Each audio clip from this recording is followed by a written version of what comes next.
and retired to private life and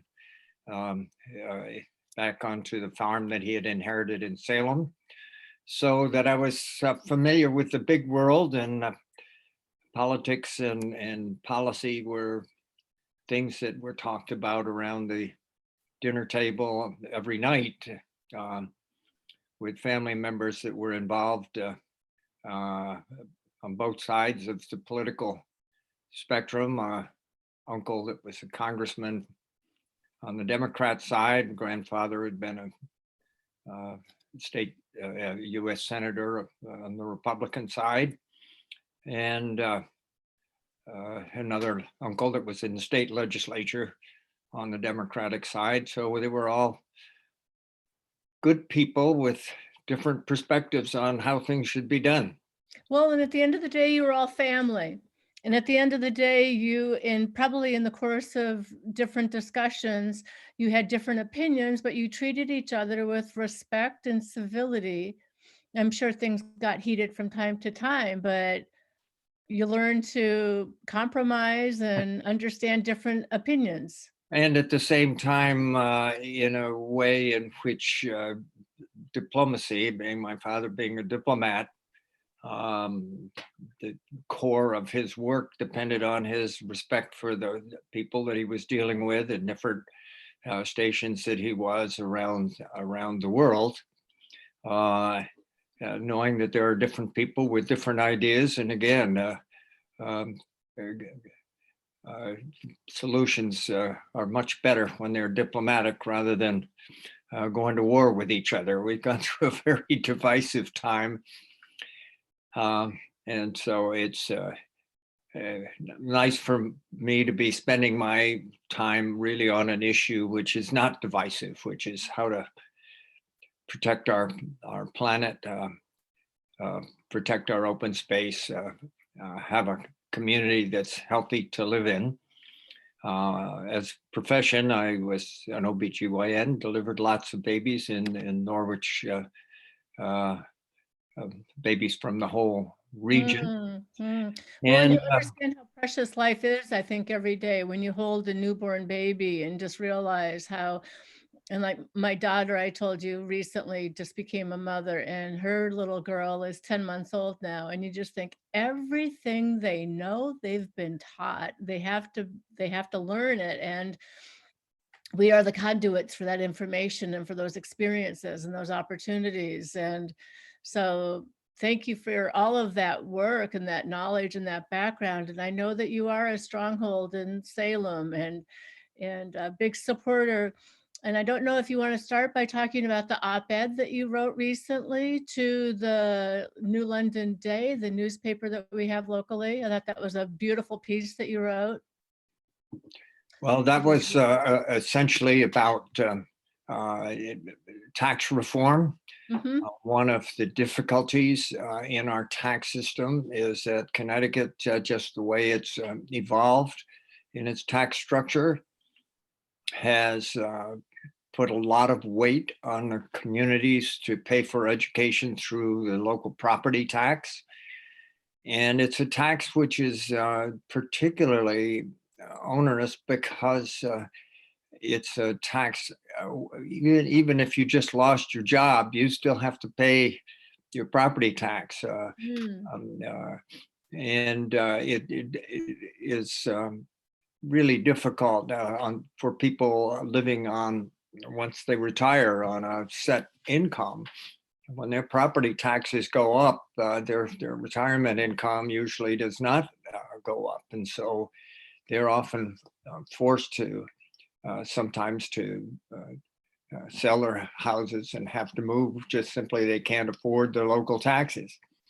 And the burdens in local towns, especially our rural towns, people with big families tend to want to have a little more open space. And also it's often cheaper to live in a rural area as opposed to suburban and urban areas. And as a result, our rural towns have a particularly heavy tax burden per household, simply because they're in some cases twice as many children in our public school system as a wealthy town like Greenwich, which has a lot of retirees and also a lot of people that go to private schools. So they can afford for the same income or same tax level to pay 2 or 3 times as much money into the school, into each child's education.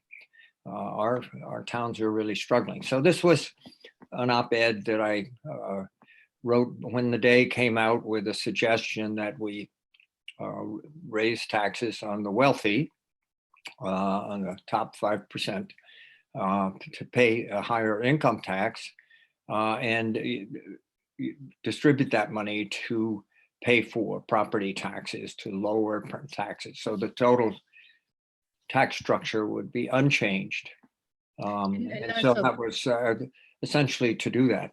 And from my real interest in open space, the problem with high taxes in a town is that it often drives our towns to try to develop in ways that are inappropriate, just to try to do something which is appropriate, which is to lower people's tax burden at the local level if we can get a higher tax base. If we took that pressure off, we would have less pressure to develop areas that really should be protected for nature. Well, you can really see the connection too, because when I was, I just ran for state representative for the 37th district and it was a narrow loss. So I came close and we campaigned hard. It was difficult during the time of COVID, not able to go door to door, didn't feel comfortable doing that because of my granddaughter. And I wanted to be able to continue to have regular contact with her. I like to see her 2-3 times a week if possible. So that was just a priority, a really important priority for me. So didn't do the door knocking that I would have otherwise, but hopefully in 2 years I can do that and win those Salem votes. But one thing that I did hear when I was in Salem and in East Lyme as well, but particularly Salem, the taxes are killing people. I heard that. And what would you do about taxes? And I try to consider myself to be a fiscal conservative. I'm one of 9 children and my mother was a widow at 37. So we were not frivolous. We were very cautious and careful with how we spent and what we spent. And I would not say that we went without, but we were careful. And I think that's how we need to be with our government money as well as our personal money. And but the main thing here is the question of fairness. And as you felt, you come out to this rural area and you hear this pain that because the town has children that need to be educated, and the way that and we have more children to educate than some of our neighboring towns, which have a different different demographic of towns where there are a lot of retirees and older people that don't have children in the school system, and who have is quite different from a town which has a lot of younger people in it.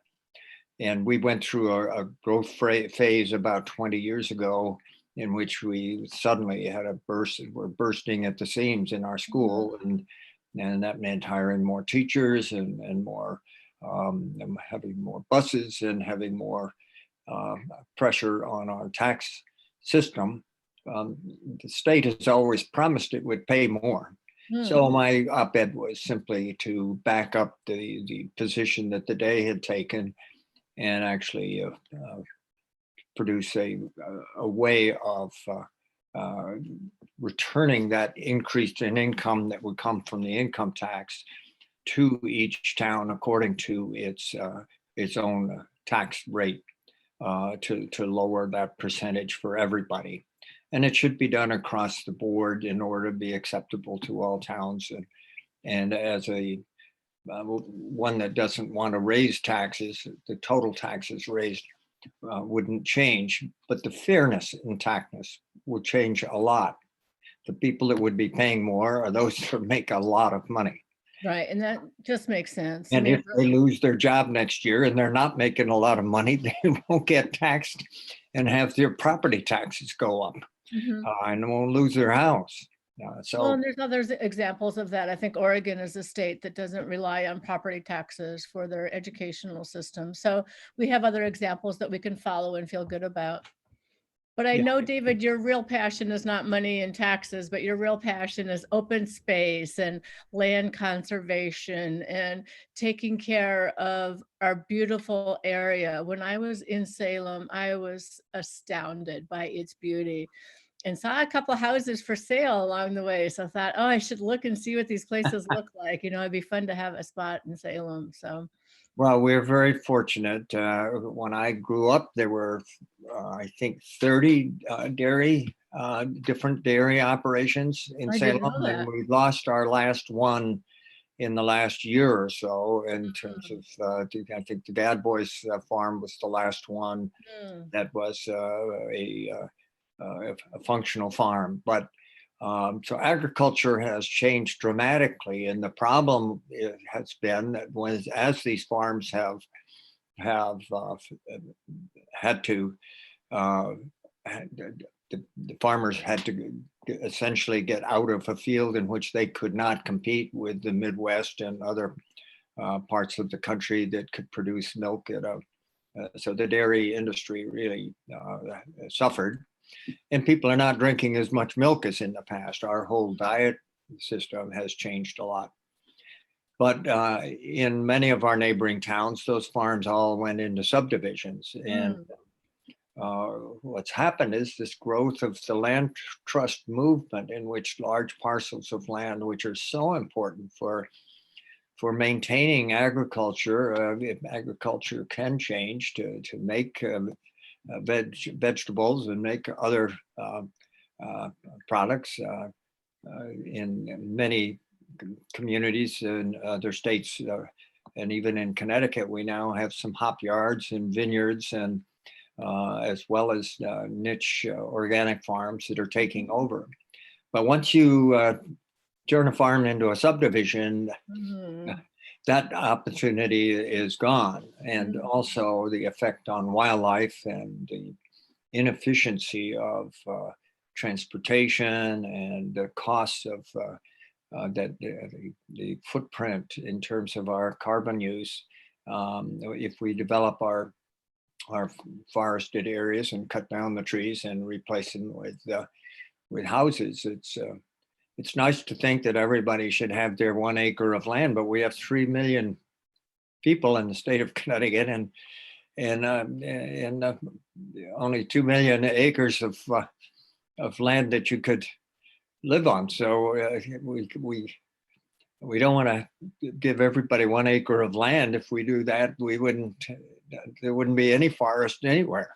Um, so we've been working to try to protect these lands and make them as preserves so that people who live in a small lot or in an apartment complex have a backyard that is now hundreds of acres, if not thousands of acres. Mm. Uh, Land trusts have spread up all over, and they have actually allowed the public to have a lot more recreation space than they did when we were young as people.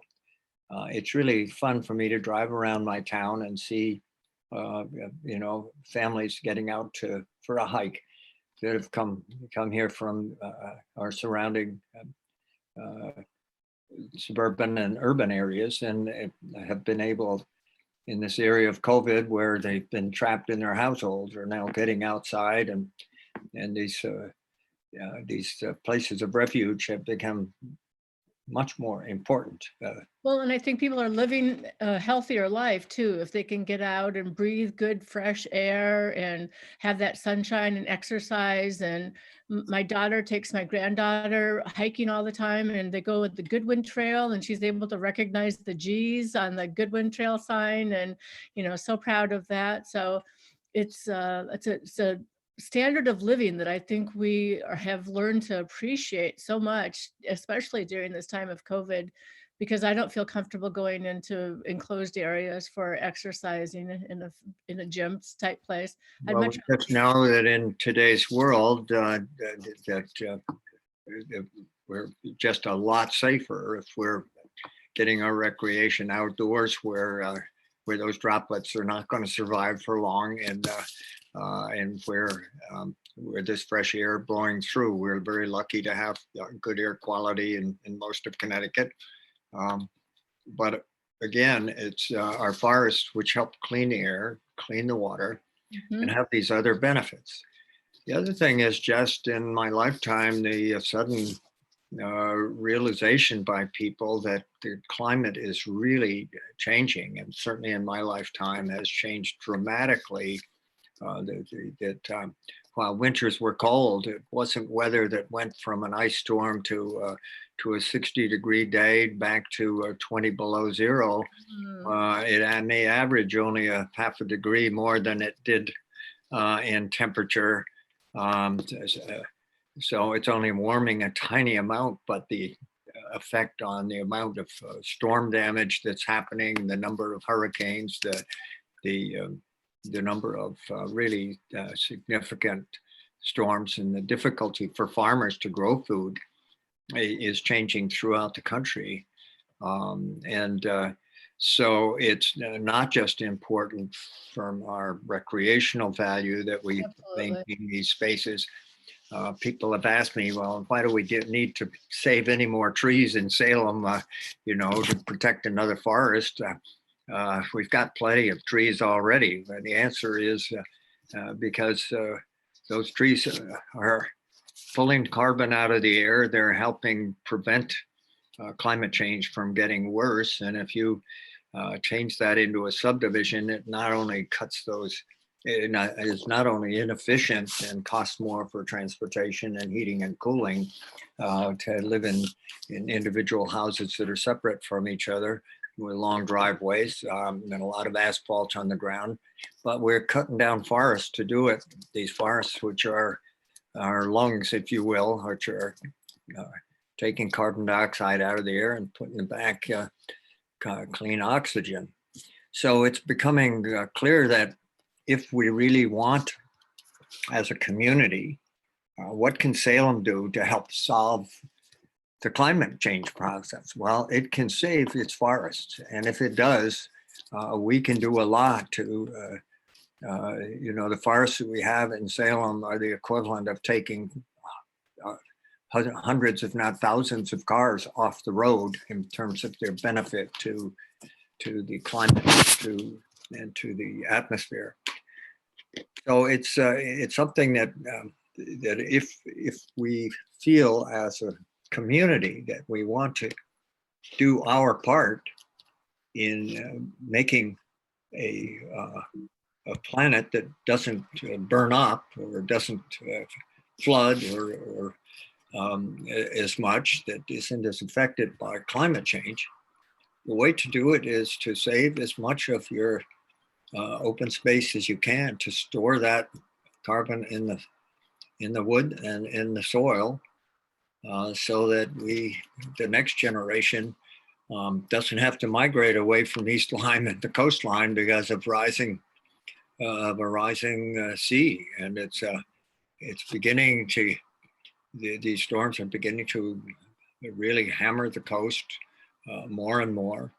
But also even in our towns, way inland, like in Salem, we're having more problems with flooding and more problems with trees coming down and storm damage than we ever had when we were, except just on, on a rare exception when I was young. It's now every other month or even more sometimes. And well, then we have the power outages too, and then we're not storing the energy from our solars into generators, into batteries that we can reuse that. I think that there's some technology that we need to catch up on that we haven't quite met yet.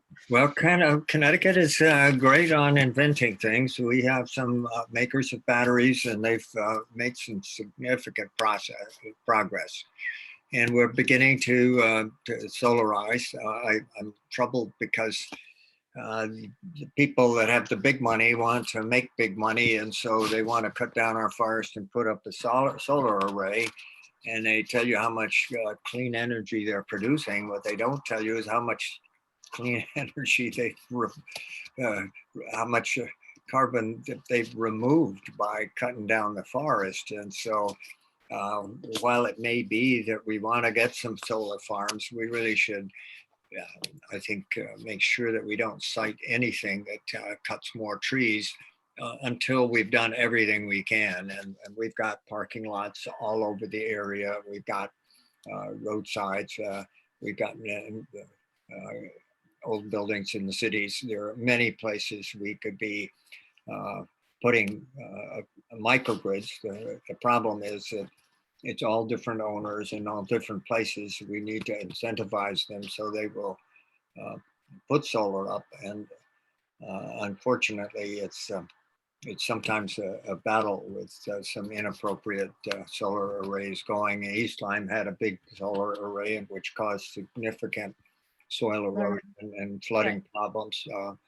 And then water damage into the river too. Yeah. Exactly. So it's fun, however, to be, and Joe, I just encourage your listeners to get involved with the local land trust. What does that involvement mean? It means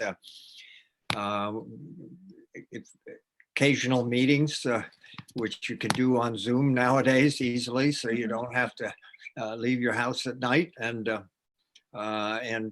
But during the daytime, it means doing stewardship, trail maintenance. It means when you have a property that's available for sale, it means we need people who are good at fundraising and good at giving parties and good at doing guiding of trips to get the public out. Nice. And even though you have to do this in very small groups right now because of COVID, we can do a lot of the education now online. And show them the maps and show them what needs to be done. And then just one or two people need to go out and make sure that boundaries are there and then figure out ways. And what happens is that a few people give some money, which then gets matched by a few other people, and then maybe by a foundation, and then by the state government, and then by the federal government. And the next thing you know, you take this farm that was about to be another 50 or 100 houses with a room that you have to pay for to add on to the school. It may cost the town millions of dollars more in property taxes. And instead of that, you have enlarged everybody's backyard by having that farm a place with trails and growing trees that are taking the carbon out of the air, cleaning the water, cleaning the air, and cleaning you from the cobwebs that you get when you're sitting around the house. And exactly. So it's been a fun project. And of course, when spring comes, you drive by one of these preserves and you hear the spring peepers and you hear the birds and you hear them all cheering for you and saying thank you. You get rewarded every time you go out. Salem Land Trust is, we try to usually have maybe one or two projects going on at a time, so that maybe one or two farms that are large lots that get protected each year. And the same is going on in East Lyme, and you've got Oswegatchie Hills, you've got a lot of places. But we need all kinds of talents on these land trusts. Okay. We need people who are bookkeepers and people who are good negotiators, people who are smart with their ideas of how to get people outside. We need educators, and we need people who really have a commitment to making a better neighborhood for everybody and making everybody feel welcome. Well, I like it how, David, you're so good at connecting the dots and, not just talking about it from a philosophical point of view, but also an action item and things that we can all do to get involved. So I'm certainly going to look in more to the land trusts in the area and get more involved. And it's what I like to do. I like to be out there hiking and noticing the different trees. And I'm also thinking that since I am on the Board of Education in East Lyme, and we do collaborate a lot with the Board of Education in Salem as well, but also the idea of getting it as more of an initiative within our schools, that the kids should be more involved with understanding land and water and air conservation, all three of those things, and maintenance of that, because this is the land they will inherit, and we need to preserve that as much as possible. Well, we've got most of the land trusts. There are 120 land trusts in Connecticut. So almost every community has one, or at least has one that has a regional awareness, like the Avalonia Land Trust, which is really all of southeastern Connecticut, is so that they have parcels that they maintain, and that they're trying to expand the protection of land throughout the area, along with the Nature Conservancy and the Farmland Trust. If you're just interested in farmland, then there are areas you can go and do this kind of work for agriculture. But the East Lyme has its own land trust. Waterford does. Groton Open Space Association, Old Lyme,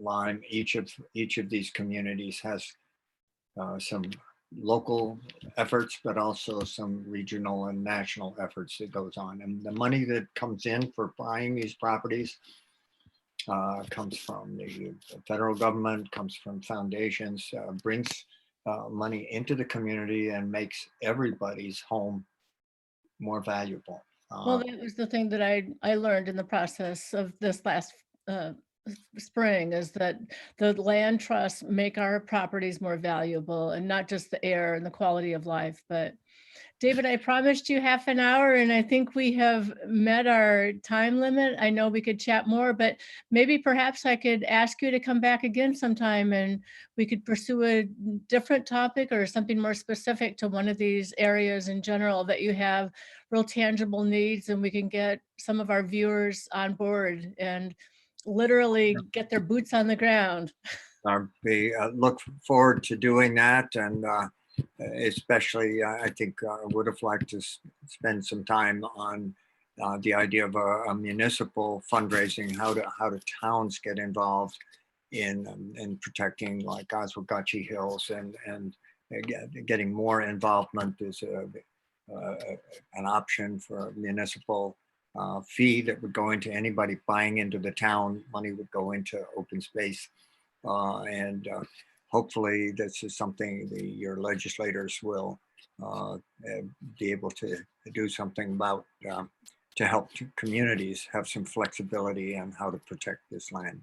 I hope so. Thank you, David, so much. And I will ring you up and call you back on sometime soon, if that's okay with you. I know you're a busy man, but I appreciate your wisdom and your passion for life and preserving and working with everybody too. You're not a partisan employer. You're somebody who wants to help everybody and work with everybody. So I appreciate that. Well, look forward to it, whether you're blue or red or any other or green, all of them. Breathe the air and drink the water, and we want it to be clean and pure and healthy. Thank you. For all stripes. That's right, for all stripes. Thank you so much. Good to see you again. Thank you, Cate. Bye-bye.